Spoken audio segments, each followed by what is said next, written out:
Hello and welcome. Hope कि आप सभी अच्छे से होंगे। आज का हमारा टॉपिक है प्रोडक्टिविटी ऑफ एन इकोसिस्टम। इसमें हम प्राइमरी प्रोडक्टिविटी पढ़ेंगे, ग्रॉस प्राइमरी प्रोडक्टिविटी पढ़ेंगे और सेकेंडरी प्रोडक्टिविटी पढ़ेंगे।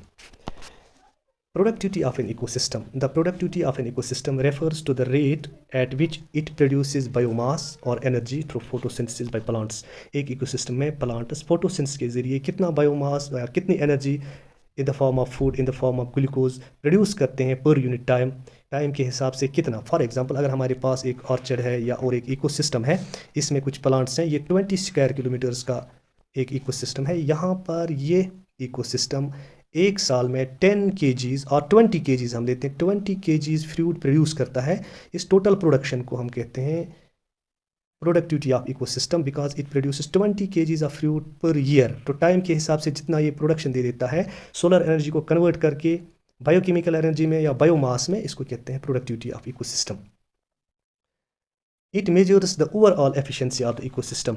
एक इकोसिस्टम जितनी इसकी ज़्यादा प्रोडक्शन होगी, जितना ये ज़्यादा बायोमास प्रोड्यूस करेगा, जितनी ये ज़्यादा एनर्जी प्रोड्यूस करेगा, उतनी ही इसकी एफिशिएंसी है। Efficiency means it converts efficiently solar energy into biomass और इनटू केमिकल एनर्जी और into food energy. Sustaining life, इस तरह ये लाइफ को सस्टेन करता है, बिकॉज जो प्रोड्यूसर्स होते हैं वो यही बायोमास या यही एनर्जी यूटिलाइज करते हैं, कंज्यूम करते हैं। इसी तरह secondary consumers, tertiary consumers, supporting for food chains, जो फूड चेन्स होते हैं, इसी तरह वो एक इकोसिस्टम में चलते हैं। वो कंज्यूम करते हैं प्रोड्यूसर्स को, फिर प्रोड्यूसर्स कंज्यूमर्स को, सेकेंडरी और टर्शियरी कंज्यूमर, इस तरह फूड चेन जो है वो चलता है एक इकोसिस्टम में।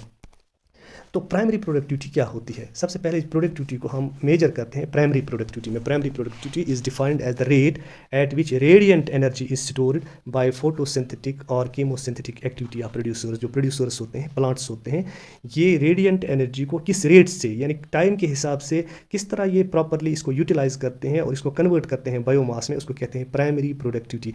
फॉर एग्जाम्पल, प्लांट्स जो होते हैं ये इनऑर्गेनिक कंपोनेंट्स जैसे कार्बन डाइऑक्साइड या वाटर को ये यूटिलाइज करते हैं और फिर ग्लूकोज बनाते हैं या फूड बनाते हैं। और इसी तरह जो कीमोसिंथेटिक एक्टिविटी होती है, जैसे कुछ बैक्टीरिया, जैसे डीप सी वेंट बैक्टीरिया होते हैं, वो हाइड्रोजन सल्फाइड को कन्वर्ट करते हैं एनर्जी में या फूड में। इसी तरह मिथेनोजेनिक आर्किया बैक्टीरिया होते हैं, वो भी केमिकल एनर्जी को कन्वर्ट करते हैं फूड एनर्जी में या बायोमास में। इस तरह वो मल्टीप्लाई होते हैं, उनका बायोमास बढ़ जाता है। So it is defined as the rate at which radiant energy is stored by photosynthetic chemosynthetic activity of producers. इसको कहते हैं प्राइमरी प्रोडक्टिविटी। दूसरी होती है gross primary productivity. Gross primary it is the total amount of organic matter. जो total amount of organic matter, for example, अगर हमारे पास यहाँ पे एक इकोसिस्टम है, इसमें 2 प्लांट्स हैं, ये 20 स्क्वायर किलोमीटर्स का एक इकोसिस्टम है, इसमें 2 प्लांट्स हैं। Amount of organic that producers produce through photosynthesis के जरिए जितना भी ये बायोमास प्रोड्यूस करते हैं, ऑर्गेनिक मैटर प्रोड्यूस करते हैं, एनर्जी प्रोड्यूस करते, total energy in terms of, for example, अगर हमारे पास ये 2 प्लांट्स हैं, इनमें फ्रूट्स भी हैं, लीव्स भी हैं, वुड भी है, ये इसका टोटल बायोमास है। इसको कहते हैं gross primary productivity. It is measured in units of dry weight per unit area per unit time, यानी कितना ड्राई वेट उन्होंने गेन किया, कितने एरिया में और कितने टाइम में, इसको कहते हैं gross primary productivity. For example, अगर यहाँ पे हम फ्रूट्स की बात करेंगे, हम यहाँ पे लिख सकते हैं कि ये प्लांट्स जो है, इन्होंने 20 किलोग्राम्स ऑफ फ्रूट्स या एप्पल प्रोड्यूस किए पर यूनिट एरिया। इसका 20 स्क्वायर किलोमीटर का एरिया है पर ईयर, एक साल में। तो ये इसकी ग्रॉस प्राइमरी प्रोडक्टिविटी है।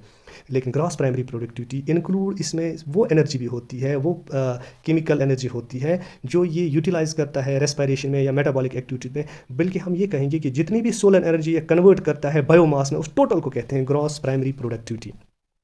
और दूसरी होती है net primary productivity. Net primary productivity क्या होती है?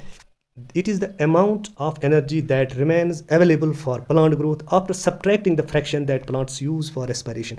देखिए, जो प्लांट्स होते हैं, जो इन्होंने एक्यूमुलेट किया, जो इन्होंने बायोमास प्रोड्यूस किया, ये सारा बायोमास जो है, इसमें से कुछ एनर्जी यूज़ होती है सेलुलर वर्क के लिए, सेलुलर एक्टिविटीज़ के लिए, जिसको हम रेस्पिरेशन कहते हैं, या मेटाबॉलिक एक्टिविटीज़ के लिए। तो जो ग्रॉस प्राइमरी प्रोडक्टिविटी, उसमें से जब हम माइनस करते हैं respiration means all the metabolic activities performed by the plant और by the plants in ecosystem, वो माइनस करके जो रहता है उसको कहते हैं net primary productivity. Thus overall gain of dry weight. तो जो यहाँ पे ड्राई वेट रहता है, एक्सक्लूडिंग दिस रेस्पिरेशन, जो रेस्पिरेशन में एनर्जी ज़ाया हुई या एनर्जी यूटिलाइज हुई, मेटाबॉलिक एक्टिविटीज़ में जो एनर्जी यूटिलाइज हुई, उसको एक्सक्लूड करके, उसको माइनस करके, ये हमने इसमें माइनस किया, वहाँ पे रहता है नेट प्राइमरी प्रोडक्टिविटी। ठीक है। और दूसरी होती है secondary productivity. Secondary productivity refers to consumers, जो पहले ग्रॉस प्राइमरी प्रोडक्टिविटी थी या net primary productivity, that refers to producers या plants. It is the rate of energy stored at consumer और हीटेरोट्रॉपी, जो हीटेरोट्रॉप्स होते हैं ये इसी एनर्जी को जो प्लांट्स ने प्रोड्यूस की, जो प्रोड्यूसर्स ने उसको कंज्यूम करते हैं। This encompasses the organic matter food taken by consumers from autotrophs, जो ये ऑटोट्रॉप्स से फूड ले लेते हैं। फॉर एग्जांपल एक प्लांट है, इससे फ्रूट्स जो निकले उसमें से जितने फ्रूट्स इसने खा लिए, ये रैबिट है, ये हीटेरोट्रॉपिक ऑर्गेनिज्म है, from autotrophs and converted to animal tissue, और फिर जो इसने एक्यूमुलेट किया अपनी ग्रोथ में, अपनी डेवलपमेंट में या एनिमल टिश्यू में, इसकी जो बॉडी वेट, इसका जो मास इंक्रीज़ हुआ, वही वाला मास जो इस कंज्यूमर में या इस हीटेरोट्रॉप में इंक्रीज़ हुआ उसको कहते हैं सेकेंडरी प्रोडक्टिविटी। तो यहाँ पे है secondary productivity is equal to ingested food, जो इसने इंजेस्ट किया, ले लिया, जो इसने फूड इंजेस्ट किया, जो इसने फूड कंज्यूम किया, माइनस इजेशन। इजेशन मीन्स एक फीसेस और दूसरा रेस्पिरेटरी प्रोसेस या मेटाबॉलिक प्रोसेस में जो एनर्जी इसने यूटिलाइज की, वो एनर्जी एक्सक्लूड करके, उसको माइनस करके। सो इंजेस्टेड फूड और इंजेस्टेड माइनस इजेस्टेड, इजेस्टेड में रेस्पिरेशन भी आती है, तमाम मेटाबॉलिक एक्टिविटीज़ आती हैं। Wire I is the total amount of food taken, जो टोटल इसने फूड ले लिया, एंड रेस्पिरेटरी प्रोसेसेस में जो एनर्जी यूटिलाइज हो गई बाय कंज्यूमर्स। यहाँ पे हम देख सकते हैं E represents the energy lost through faeces, जो फीसेस वगैरह उसमें से जो एक्सक्रीटरी प्रोडक्ट्स हैं उसमें जो एनर्जी यूटिलाइज हुई, रेस्पिरेटरी प्रोसेस में जो एनर्जी यूटिलाइज हुई, बाकी मेटाबॉलिक एक्टिविटीज़ में जो एनर्जी यूटिलाइज हुई, उसको एक्सक्लूड करके जो इसने मास एक्यूमुलेट किया उसको कहते हैं सेकेंडरी प्रोडक्टिविटी। सो इसको हम ऐसे लिखते हैं ingested food minus egested food. Egested means respiration, metabolic activities, okay. और दूसरी होती है नेट प्रोडक्टिविटी। नेट प्रोडक्टिविटी क्या होती है? Refers to the rate of storage of organic matter. देखिए, इसने जो भी कुछ खाया उसको इसने यूटिलाइज़ किया, जिसको हमने अभी पढ़ा कि इसको कहते हैं सेकेंडरी प्रोडक्टिविटी, जिससे इसका मास, इसका सेलुलर जो एनिमल टिश्यू जो है वो इंक्रीज़ हुआ।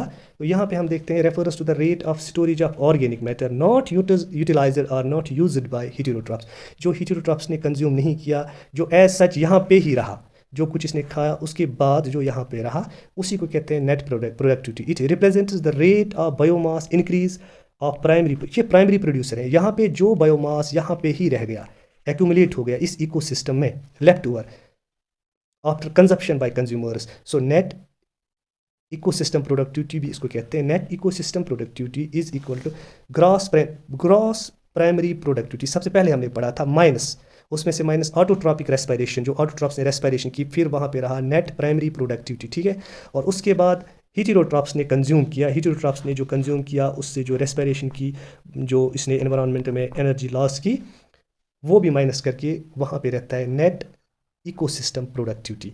तो होप कि आपको ये अच्छी तरह समझ आ गया होगा कि नेट इकोसिस्टम प्रोडक्टिविटी वो वाली प्रोडक्टिविटी होती है that represents the rate of biomass increase of primary producer. जो प्राइमरी प्रोड्यूसर्स में बचा कुचा यहाँ पे बायोमास रहता है, वही कहलाता है नेट इकोसिस्टम प्रोडक्टिविटी। होप कि आपको ये अच्छी तरह से समझ आ गया होगा। Thank you very much and stay blessed. Thanks.